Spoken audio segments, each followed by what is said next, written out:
Mahigpit na pinagbabawal ang paggawa, paggamit at pagbebenta ng anumang uri ng paputok sa bayan ng Bolinao. Ang kautusan ay inilabas upang maprotektahan ng mga residente mula sa mga insidente kaugnay ng paputok, lalo na sa pagsalubong ng bagong taon. Ayon kay Bolinao Mayor Alfonso Celeste, mas mainam na gumamit na lamang ng alternatibong pampaingay bilang bahagi ng mas ligtas na selebrasyon.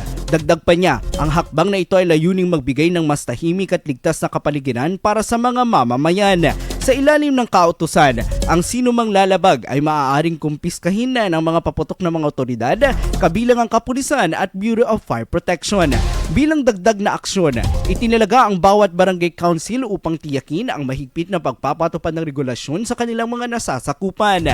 Hinihikayat ng lokal na pamahalaan ng publiko na makiisa sa kampanyang ito at iwasan ang anumang paglabag upang masiguro ang maayos at ligtas na pagsalubong sa bagong taon.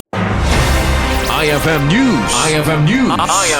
IFM News.